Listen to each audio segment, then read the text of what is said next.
السلام علیکم ورحمۃ اللہ وبرکاتہ۔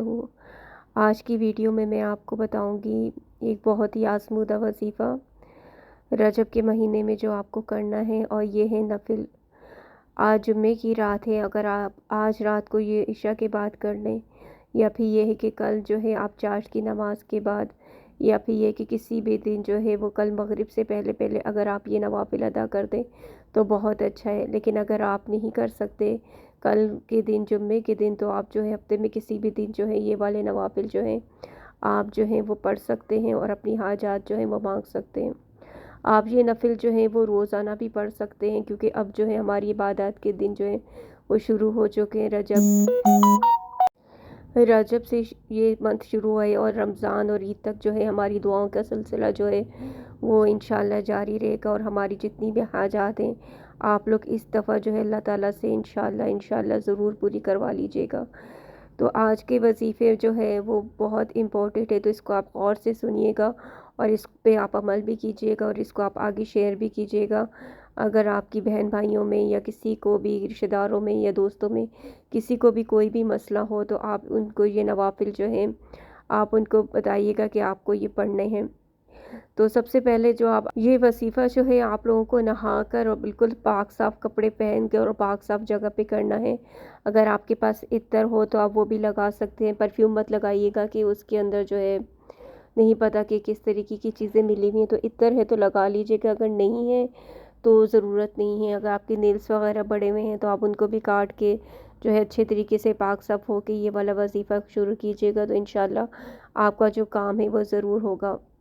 تو کرنا آپ کو یہ ہے کہ آپ کو جو ہے وہ نفل پڑھنے ہیں، جو ہے 12 رکعت نفل ہیں، جو آپ جو ہے 2 رکعت کر کے پڑھیں گے،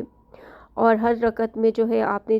کوئی سی بھی سورت جو آپ کو یاد ہو آسانی سے جو آپ پڑھ سکتے ہو آپ وہ پڑھ لیجیے گا۔ اگر آپ پہلی سورت میں جو ہے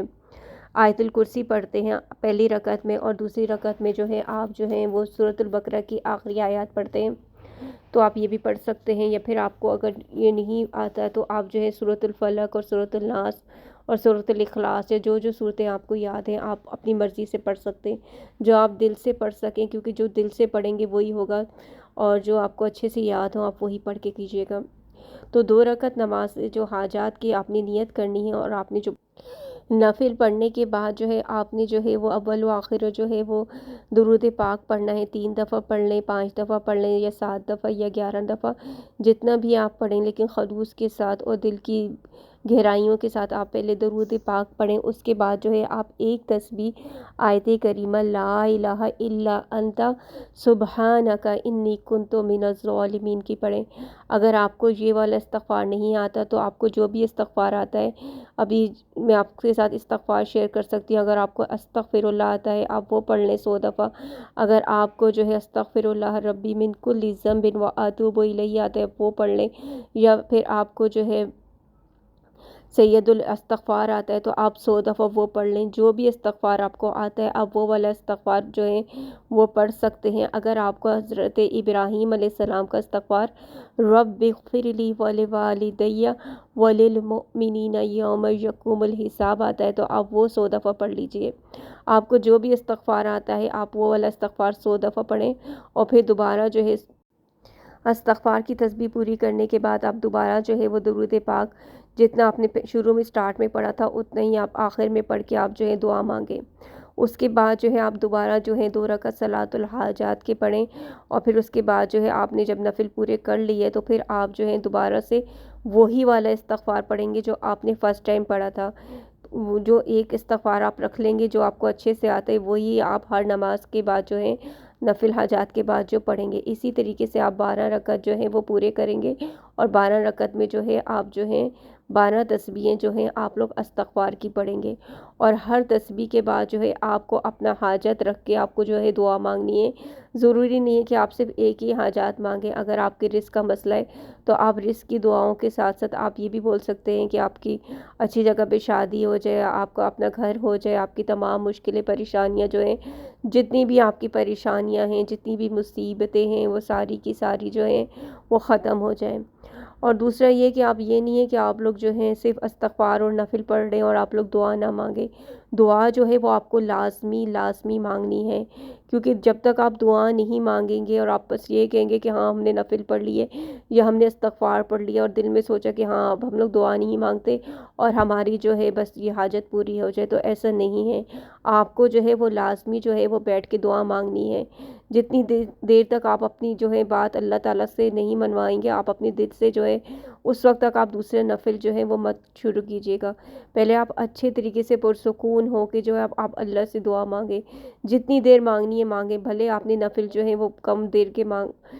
دیر تک پڑھے ہوں، لیکن یہ ہے کہ دعا آپ جتنے دل سے مانگیں گے، رو کے مانگیں گے، اللہ رب العزت اتنی ہی زیادہ جو ہے آپ کی دعاؤں کو قبول کریں گے۔ اللہ تعالیٰ کا فرمان ہے کہ مجھ سے مانگو میں تمہاری دعاؤں کو قبول کروں گا، اور وہ اللہ ہے ہی اسی لیے کہ ہماری دعاؤں کو، ہماری حاجات کو پوری کرے، ورنہ تو عبادت کے لیے تو اس کے فرشتے بھی بہت تھے، تو اس نے ہمیں دینا ہے، اسی لیے تو وہ رب ہے، اسی لیے تو آپ اہل آسمان پہ آتا ہے ہر رات کو کہ ہم مجھ سے مانگو، کیونکہ اس کو دینا ہوتا ہے۔ اس نے یہ تمام نعمتیں کس کے لیے بنائی ہیں؟ ہمارے لیے تو بنائی ہیں۔ وہ تو پاک ہے، اس تو ہر چیز سے پاک ہے، اس کو تو کسی چیز کی ضرورت نہیں ہے۔ اس نے نعمتیں بنائی اسی لیے تاکہ وہ نعمتیں ہمیں دے، بس وہ یہی چاہتا ہے کہ ہم اس سے مانگیں اور اچھے طریقے سے مانگیں، اور استغفار سے زیادہ بہتر چیز تو کوئی دنیا میں ہے ہی نہیں۔ آپ جتنے سکون سے جتنا دل سے آپ استغفار پڑھیں گے اور جتنا مان سے آپ اللہ سے مانگیں گے کہ اللہ ہمیں آپ کا ہی سہارا ہے، ہمیں صرف آپ سے ہی مانے کہ آپ ہی ہمیں دے سکتے ہو اور آپ ہی ہمیں دیں، اور بس آپ جو ہیں جو بھی آپ کو چاہیے، چاہے آپ کی شادی کا مسئلہ ہو، آپ کی اولاد کا مسئلہ ہو، آپ کے گھر کا مسئلہ ہو، جو بھی مسئلے مسائل ہیں آپ کے، آپ جو ہیں وہ آج کے دن جو ہے جمعے کی رات کو یا پھر جمعے والے دن جو ہے آپ جو ہے اللہ تعالیٰ سے جو ہے اپنی بات منوا لیں۔ انشاءاللہ اللہ تعالیٰ آپ کی تمام مشکلات، پریشانی اور مصیبتوں کو ضرور ضرور ضرور پورا کرے گا، اور آپ جو ہے جتنے بھی استغفار پڑھیں آپ دوسروں کو بھی شیئر کریں اور دوسروں کو بھی اس کا عادی بنائیں، اور اپنی اولاد کو ابھی سے آپ جو ہے استغفار کا عادی بنائیں کہ وہ استغفار پڑھتے رہا کریں۔ اور اب جو مہینہ شروع ہوا ہے، اس مہینے سے لے کے جو ہے رمضان تک اور رمضان کے بعد بھی اپنی لائف میں جو ہے استغفار کو لازمی کریں۔ یہ نہیں ہے کہ بس ابھی ہم لوگوں کی حاجات پوری ہو جائیں تو پھر ہم اللہ کو بھول جائیں۔ اللہ جو ہے آپ اس کو کبھی مت بھولیں، اگر آپ اللہ کو بھول گئے تو اللہ آپ کو بھول جائے گا، اگر آپ اللہ کو یاد رکھیں گے تو اللہ آپ کو یاد رکھے گا۔ تو انشاءاللہ آپ اپنی تمام حاجات میں مجھے بھی یاد رکھیے گا، آپ دعا کریں تو پھر مجھے بھی ضرور دعا میں یاد رکھیں، میں بھی آپ کو دعاؤں میں یاد رکھوں گی۔ اللہ جو بھی اس ویڈیو کو دیکھ رہا ہے اور جس نے بھی استغفار کو یا میرے کسی بھی عمل کو، جو میرے کسی بھی وظیفے کو پڑھا یا اس پہ عمل کیا، تو اللہ رب العزت اس کی تمام مشکلات، پریشانیاں اور مصیبتوں کو دور کر دے۔ اللہ تمام بچیوں کو ان کے گھروں کا کر دے، اور تمام میرے بھائیوں کا اچھا روزی اور روزگار عطا فرما دے، اپنا گھر عطا کر دے، اولاد سے نواز دے۔ اللہ سب کی مشکلات، پریشانیاں دور کر دے، دنیا کی بھی اور آخرت کی بھی۔ اور اس کے ساتھ ساتھ میں آپ کو ویڈیو ختم ہونے سے پہلے ایک اور بات بتا دوں کہ آپ جو ہے اپنے لیے عافیت کی دعا ضرور کیا کریں۔ ہمارے نبی محمد صلی اللہ علیہ وآلہ وسلم کا فرمان ہے کہ آپ اپنے لیے، اپنی اولاد کے لیے، اپنے گھر کے لیے عافیت کا سوال ضرور کیا کریں۔ تو اللہم انی اسألک العافیہ فی الدنیا والآخرہ، یہ دعا آپ ضرور کیا کریں۔ اگر آپ کو پوری نہیں آتی تو آپ بس اتنا بول سکتے ہیں، اللہم انی اسألک العافیہ، اللہ تعالیٰ سے عافیت مانگے اپنے رزق کے لیے، اپنی اولاد کے لیے، اپنی صحت کے لیے، اپنے گھر کے لیے، اپنے بچوں کے لیے، اپنے شوہر کے لیے، ہر چیز کے لیے آپ عافیت کا سوال کریں۔ تو انشاءاللہ اللہ رب العزت آپ کو دنیا اور آخرت ہر جگہ پہ عافیت کے ساتھ رکھیں، آمین۔ اللہ حافظ، اپنا بہت خیال رکھیے گا۔